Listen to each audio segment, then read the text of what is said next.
Allô Facebook, nouveau podcast qui s'en vient. Ne gaspillons pas cette pandémie avec Peter Jackson. Ciao!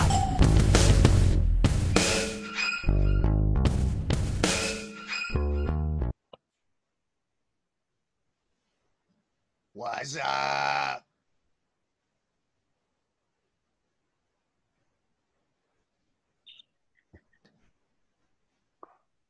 Tu vois. Yes! Ouais, tu m'entends? Oui! OK. Entends-tu? Ouais, mais tu peux pas lever ton son, toi, hein? Non, mais je vais parler plus fort. On Ouais, m'entend parfait. Hop, là, ça... Non, là, c'est... là, monsieur!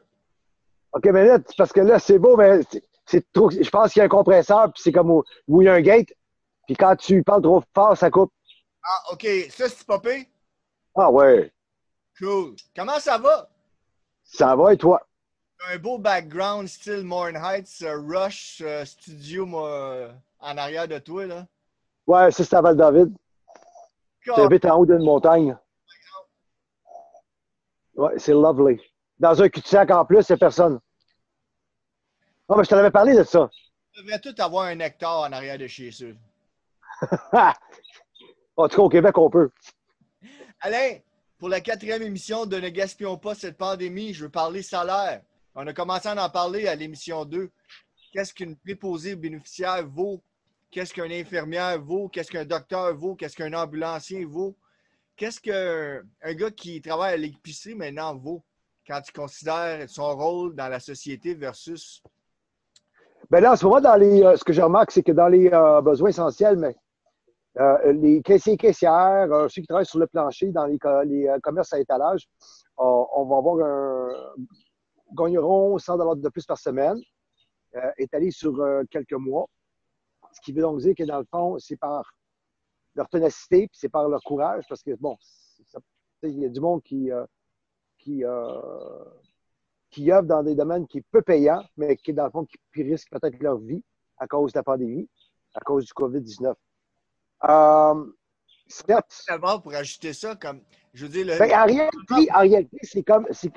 J'ai l'impression que c'est peut-être une augmentation éventuelle du salaire minimum pour ces gens-là.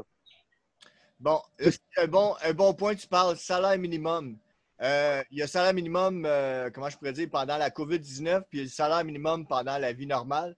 Il y en Oui. a plus de vie normale. On est-tu d'accord que ce qu'on a connu avant, c'est fini ce temps-là, là. Maintenant, c'est Corona-19, le restant de notre vie à différents degrés. Donc, le gars qui travaille à l'épicerie, puis sa job, c'est de mettre les cannes sur les étagères. Ouais. Peut-être qu'il vaut maintenant 50 ou 60 000 $ par année quand tu considères. Ben, à ce point-là, écoute, parce que là, on parle du niveau de coût de la vie aussi, là. Je veux dire, une personne qui est caissier ou caissière ou commis à l'étalage dans un commerce, c'est comme c'est un salaire minimum parce que je comprends très bien ce que tu veux dire, par contre. Je comprends ton point de vue. Moi, j'ai toujours dit que le salaire minimum, de toute façon, de tout ouvrier qui ont un salaire minimum qui est à combien en ce moment, je ne peux pas te dire, là, je vais mettre ma recherche, mais ça devrait être dans les alentours, là, entre 16 et 17 piastres de l'heure, là, un salaire minimum, ça devrait être ça, quoi. Avec 16 et 17 piastres de l'heure, tu peux peut-être commencer à t'arranger mon pays. Si tu as une conjointe ou un conjoint qui travaille aussi au salaire minimum, là, tu es en business tranquillement pour quand même bien vivre. Tu sais? Puis, pour en revenir. Bon, c'est un bon début, mais là, il paraît qu'à New York, puis en Italie, puis les places sont vraiment durement affectées. Les docteurs, les infirmières, les ambulanciers meurent. Oui.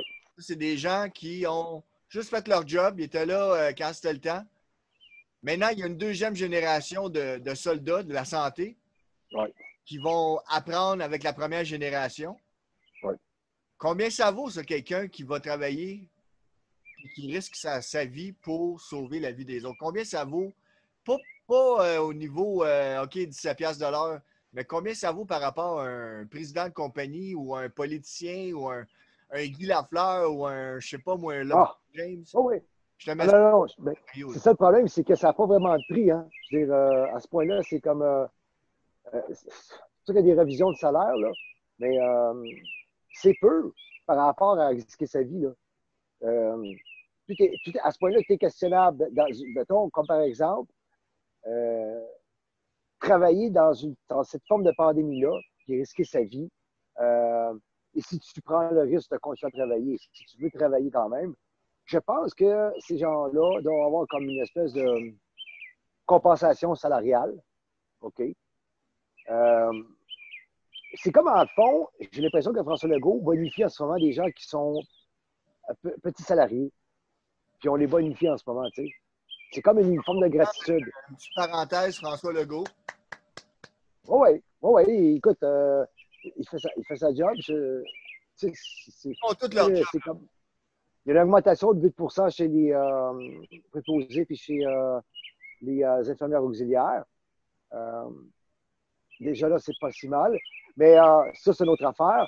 Les préposés aux bénéficiaires qui travaillent à tous les jours, surtout avec nos aînés ou dans les hôpitaux ou dans les centres de santé, ont vraiment un salaire de merde. Puis dans le privé, c'est pire. Tu sais, parce que un électricien peut gagner 40 pièces, 45 pièces de l'heure. Une préposée bénéficiaire qui s'occupe de l'être humain pour lui torcher les fesses, se prendre soin de lui, puis le nourrir, puis le gaver, ça gagne 14-15 pièces de l'heure. Ça n'a aucun Christi de bon sens. Ça n'a aucun calice de Je suis d'accord avec toi, Alain, 100%. Bon, mais, on est rendu là où il faut réévaluer les salaires. Ça va marcher avec la politique. Comment je pourrais dire? On peut voter Legault, on peut voter Bloomberg, on peut voter n'importe qui. Là. Mais à la fin de la journée, c'est les gens riches qui décident. Hein? Même si on pense que notre vote vaut... c'est la démocratie. Comment qu'on fait pour changer l'attitude des milliardaires au Québec? Ou le monde tant qu'à ça? Comment tu fais? On s'en est parlé un peu par avant-hier par rapport à la richesse internationale qui, dans le fond, c'est une minorité déconcertante. La richesse mondiale appartient à certains gens de ce monde et que, dans le fond, que ce n'est pas redistribué de façon efficace pour chaque être humain sur la planète. Puis quand on se dit l'autre fois, quand on s'est parlé, c'était pas enregistré, je crois, mais qu'on est rendu à 7,5 milliards. C'est pas mal ça. Et puis, ça ne fait qu'augmenter au niveau de la population, à moins que cette catastrophe pandémique prend vraiment son élan de malade. Là, mais ça me surprendrait. Je pense qu'il va y avoir un contrôle bientôt de la situation mondiale. Puis, mais c'est ça. Peut-être que les gens vont changer. Peut-être que les gens vont être plus conscients de ce qui se passe autour d'eux. Est-ce que le capitalisme en tant que tel mondial va manger une claque sur la gueule? Est-ce que les pétroliers de ce monde, étant donné qu'ils sont en train de se tirer dans le pied parce qu'ils baissent les prix, est-ce que, dans le fond, comme je disais, l'énergie renouvelable, comme au Québec, est-ce que les gens vont vouloir s'autosuffire avec ce qu'on est en ce moment, acheter plus électrique, acheter une voiture électrique? Beaucoup de questions, mais il y a matière à penser. C'est des grandes réflexions de l'époque contemporaine en ce moment qu'on doit faire face en ce moment là, dû à cette pandémie-là. Je trouve ça génial.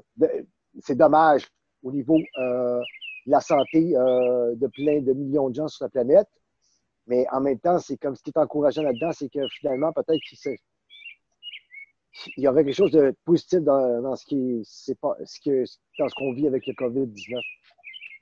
Je suis 100% d'accord avec toi. Le changement, ça vient malheureusement après les désastres. Ça vient jamais quand ça va bien. Hein? Quand ça va bien, on ne veut pas rien changer. Quand ça va bien, c'est là qu'on se réveille. Oui, ben c'est dommage parce que même le 9/11, c'est comme. Le 9/11, ça n'a pas donné grand-chose. Qu'est-ce qu'on a appris là? On a appris qu'il y avait des caméras un peu partout. On a appris que tous les Arabes, c'était des musulmans. Tous les musulmans, c'était des terroristes. Puis après ça, on a appris que c'était peut-être pas vrai, ça non plus. Non, ouais, il a fallu éduquer beaucoup de gens par rapport à ça. Là. C'est comment? Mais non, je pense qu'on... Avant le 9/11, parce que tu vois la couleur de ma peau, maman a travaillé pour Air Canada. Donc moi, depuis l'âge de 15 ans, j'ai 4 billets d'avion puis je voyage à travers l'Europe, les États-Unis. Après, en passant, je ne me suis jamais fait fouiller ou intercepter ou quoi que ce soit. t'es fils d'employé d'Air Canada, tu passes partout, tu as un passeport canadien, tu vas partout. Après le 11 septembre, tous les voyages que j'ai faits, j'étais toujours le randomly selected check. Pas juste Ouais, quand j'ai hallucinant. fait des jobs, les gens me voyaient plus comme le drummer de Barf ou le drummer métal. J'étais la minorité visible puis peut-être le terroriste à cause d'un événement le 11 septembre. Donc, Ouais, tu parles de 11 septembre, ça a changé ma vie pour. Mais aujourd'hui, ouais. la pandémie, il y a tellement de monde pauvre. Je vois ça comme une bonne affaire dans le sens que les gens qui étaient pauvres, les gens qui étaient riches, ben peut-être qu'il va y avoir un petit écart entre les pauvres et les riches à cause de cette pandémie. L'aplatissement de cette fameuse courbe des riches entre les riches et les pauvres, quoi. Il va toujours avoir bien des riches, il va toujours avoir bien des pauvres. Mais avec l'Internet, avec Twitter, avec Facebook, peut-être que, hey, tu sais, veux pas, il y en a des milliardaires là, les Gates qui essaient de tout nettoyer l'eau en Afrique. Ils sont pas obligés. Il y a d'autres milliardaires Non, mais qu'on ne sait même pas, mais ils ont tellement d'argent. OK, let's go, on va construire un centre d'alimentation ou de whatever.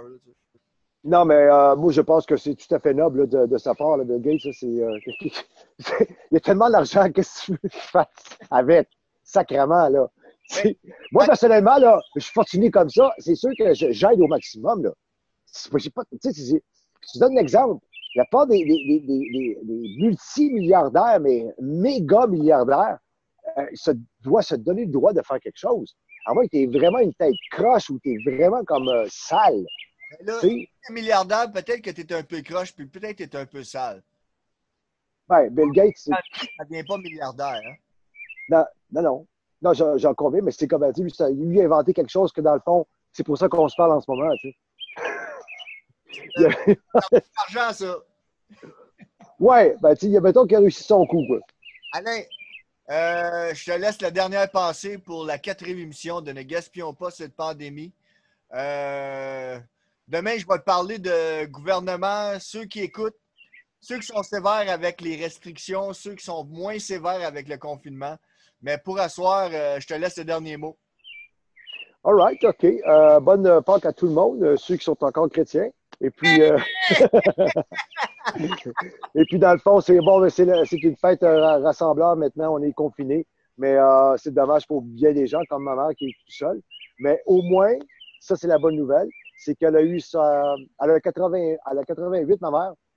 Et puis, ma nièce a amené, pour la première fois de sa vie, elle utilise une tablette, un iPad. Puis, fait que là, elle capote parce qu'elle commence à comprendre le système. Elle a 88 ans, c'est pas mal. Puis là, elle fait des vidéos, des vidéos de discussion avec toute la famille. Fait que, dans le fond, c'est. Ma mère à la grand-mère, parce que ma mère aussi n'est pas capable de figurer un téléphone ou une tablette. Ouais, ben c'est ça. Fait que, tu sais, bon, au moins, on se donne des nouvelles via les vidéos. Voilà. C'est cool. Bon, ben Alain, santé à ta femme, santé à tes enfants, santé à tout le monde autour de toi, puis on s'envoie une main si tu es disponible. Yes.